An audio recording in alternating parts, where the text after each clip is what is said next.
Maíra Poubel, professora de História, e a gente vai ver agora no explicador virtual sobre o período do governo de Vargas chamado Estado Novo.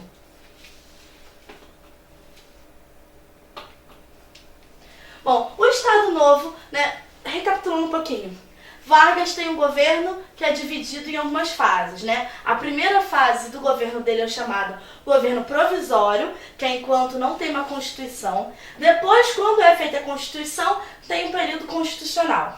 Logo após isso, a partir de um plano que foi chamado como Plano Cohen, que diziam que era um ataque comunista, que os comunistas estavam querendo tomar o poder, Vargas chega e instala o chamado Estado Novo. É como se fosse uma medida de exceção num período que o Brasil estava em alerta com medo do perigo comunista. O governo Vargas estava priorizando o quê? A centralização do poder. Um governo onde o presidente dominava várias áreas, centralizando as decisões políticas. Isso fica de uma forma mais extrema, ou seja, maior, mais acentuada, com o período da ditadura, que é esse período conhecido como Estado Novo, que vai de 1937 até 1945. Esse nome, Estado Novo, por que Estado Novo? Ele foi copiado da ditadura fascista de Salazar, que foi em Portugal. Quando vocês têm salazarismo em Portugal, o que é isso? Foi esse período chamado de Estado Novo em Portugal, onde Antônio Salazar estava comandando. No Estado Novo, Getúlio implantou um regime autoritário de inspiração fascista que durou até o fim da Segunda Grande Guerra e consolidou seu governo, que começara provisoriamente em 30. Então, assim, ele entra provisório, são feitas as eleições indiretas, onde você depois tem a Constituição, ele se mantém. E aí, com o Estado Novo, ele consegue se manter por mais tempo ainda no poder. Então, esse primeiro período que o Vargas fica no poder, ele fica de 30 a 45. Então, são 15 anos no poder. Essa nova Constituição, quando ele declara Estado Novo, e aí vamos conter o avanço comunista, e aí deixa mais extrema ainda essa centralização, ele faz essa Constituição que ficou conhecida como Polaca, esse nome também de inspiração fascista, onde está pregando a centralização política na mão do presidente, extinção do poder legislativo, então fecha, judiciário submetido ao executivo, ou seja, você não tem os três poderes independentes, sem um estar acima do outro, que seria uma premissa democrática. Aqui você tem o judiciário submetido ao executivo. Você tem a extinção dos partidos políticos. Então, assim, não tem oposição porque não tem outro partido político. Você tem a proibição das greves e o peleguismo, Sugestão peleguismo, que é o quê? Os sindicatos, não é que eles desaparecem, mas eles têm que estar submetidos ao governo. Ou seja, se o sindicato seria um meio dos trabalhadores lutarem por melhores condições, enfim, até contra o governo, quando ele está submetido ao governo, ele perde um pouco esse poder de luta, de negociação. A principal característica dessa Constituição era a enorme concentração de poder na mão do chefe do executivo. O chefe do executivo é o presidente, nesse caso, Getúlio Vargas. Seu conteúdo era fortemente centralizador, ficando a cargo do presidente da República a nomeação das autoridades estaduais, os interventores. Esses, por sua vez, cabia nomear as autoridades municipais. Então vamos lá. Se fosse antes dessa centralização tão grande, como que seria normalmente? Teria o presidente, o Vargas, e mais cada estado poderia eleger os seus governadores e cada município o seu prefeito. Vamos pensar dessa forma. Não necessariamente os que foram escolhidos para o estado ou para o município estariam com a mesma linha de pensamento, ou seja, estariam juntos com Vargas. Então ele acaba com isso. Ele decide quem vai estar no estado, que por sua vez decide quem vai estar no município. É quase que uma tentativa de acabar com a oposição, de não ter ideias contrárias ao que ele estava querendo.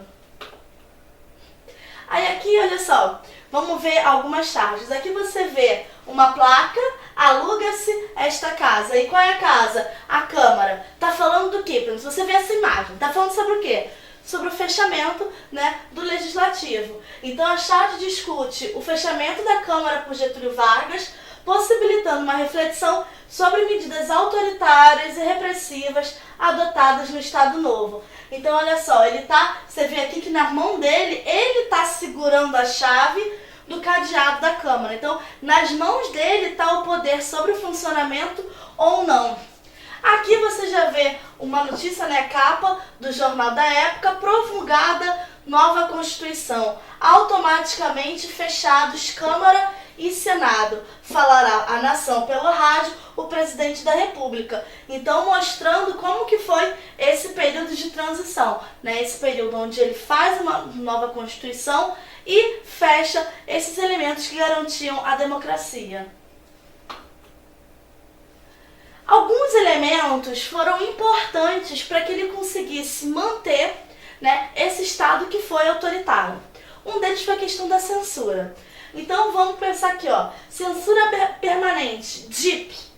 Essas siglazinhas, gente, muitas vezes em prova pergunta, tá? Então assim, tenta de alguma forma gravar. DIP, Departamento de Imprensa e Propaganda. A DIP, ela regulamentava o material publicado nas rádios, jornais, cinemas e revistas da época. Além do controle, o DIP também fez claro uso de meios de comunicação como instrumento elogioso ao regime e disseminador de um sentimento nacionalista. Então, assim, além de proibir que falassem mal, ele também criou meios para que se falasse bem. E aí você tem, por exemplo, a Voz do Brasil. É criada a Voz do Brasil pelo Departamento de Administração de Serviços Públicos, a DASP, que tem, a Voz do Brasil ficou, né, não foi extinto, continuou. Que é o que a Voz do Brasil?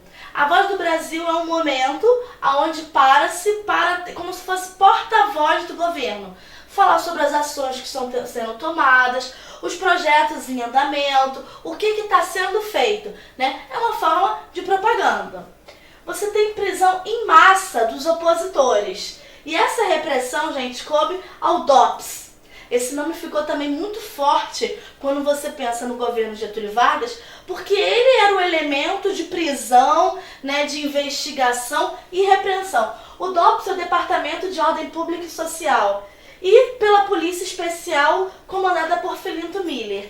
Também esse nome ficou assim na história muito ligado a essa questão das mortes, das torturas que foram, né, que tiveram durante esse período do Estado Novo no governo Vargas. Ele tem apoio das Forças Armadas, conta com a simpatia, ele tem simpatia ao fascismo, às medidas fascistas, e tem ausência de qualquer partido. Até a AIB foi fechada. Se lembra que tem um duelo entre a Aliança Integralista Brasileira, né? E você tá tendo Aliança Liberal, você tá querendo fazer o que aqui? Aqui você fecha até a Ação Integralista Brasileira. Até aquela que se mostrava mais próxima do que o Vargas queria, também foi extinta, posta na ilegalidade. Aqui você tem o radinho, ó, marcando 7 horas, que é a hora da Voz do Brasil.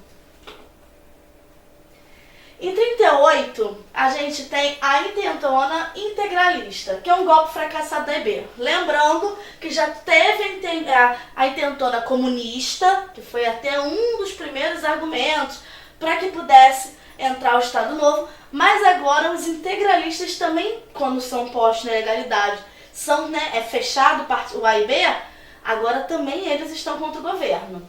O partido político na ilegalidade. Inconformados com essa ação, um grupo de aproximadamente 80 integralistas realizou um ataque ao Palácio da Guanabara em maio de 38. O Palácio do Guanabara era a sede do governo, né, nesse momento. Apesar de quase conseguir invadir a residência presidencial, os integralistas acabaram sendo reprimidos pelas forças militares e policiais que apoiavam o Estado Novo. Depois do acontecido, as forças governistas perseguiram e prenderam vários dos envolvidos. No ano seguinte, Plínio Salgado foi detido e logo em seguida levado a um asilo de 6 anos em Portugal. Então o líder dos integralistas, o Plínio Salgado, foi exilado e esse movimento, assim como a Intentona Comunista, também não teve muito sucesso. Você tem aqui em Vargas, principalmente no Estado Novo, um projeto de industrialização.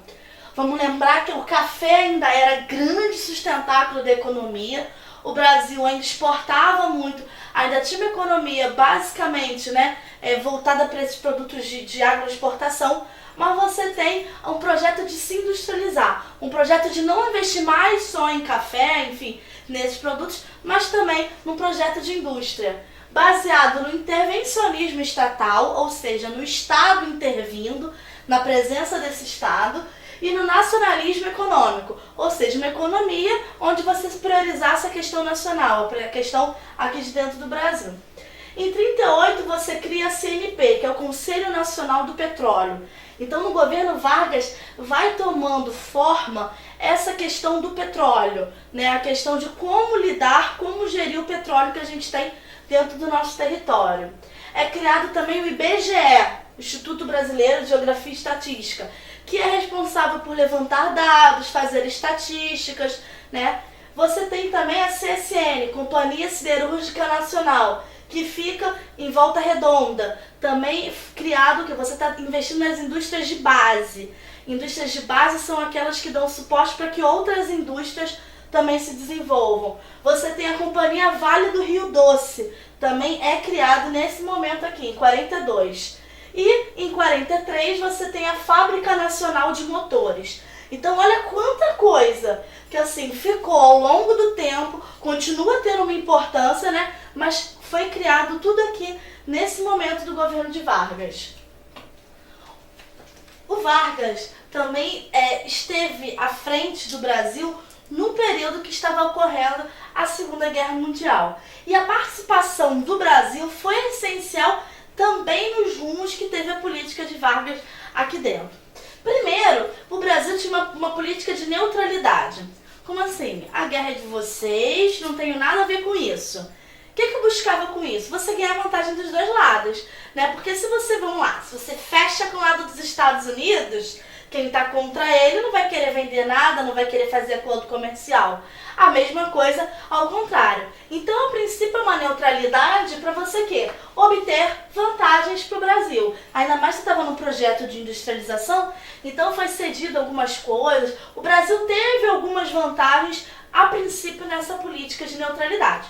Só que o que acontece? Em 42, navios brasileiros são afundados por submarinos alemães. E aí, o Brasil até então estava neutro, mas vem submarino alemão e afunda navio brasileiro. Aí não dava muito para ficar neutro, Aí o Vargas achou assim, agora o Brasil tem que tomar uma posição. E aí o Brasil declara guerra ao eixo, Alemanha, Itália e Japão. Em 44, manda-se a FEB, que é a Força Expedicionária Brasileira, desembarcando na Itália com aproximadamente 25 mil homens. Aí você pensa, mas a guerra não acabou em 45? Sim, a guerra acabou em 45. E o Brasil só manda em 44? Ele ficou esse tempo inteiro tentando pelo menos manter essa questão da neutralidade, O Brasil teve diversos confrontos, batalhas, principalmente em solo italiano, que foram, enfim, importantes. Você tem monumento aos pracinhas em homenagem a esses que foram lutar na Segunda Guerra Mundial. Então aqui, olha, na época, isso daqui é um corpo da FEB, que foi, isso daqui, Sentapua, que era como se fossem as palavras de ordem, enfim, desse grupo que foi para a guerra. Aqui também, o Brasil está presente, marcando que agora o Brasil também, essa grande guerra que estava acontecendo no mundo, agora o Brasil também estava participando. E é exatamente essa guerra, o lado que o Brasil foi, ganhou. Só que aí aconteceu uma coisa, o lado que o Brasil ganhou defendia a democracia. Nós éramos um país democrático? Será que ganhar na guerra significou uma vitória para Vargas? Isso é no próximo vídeo aula.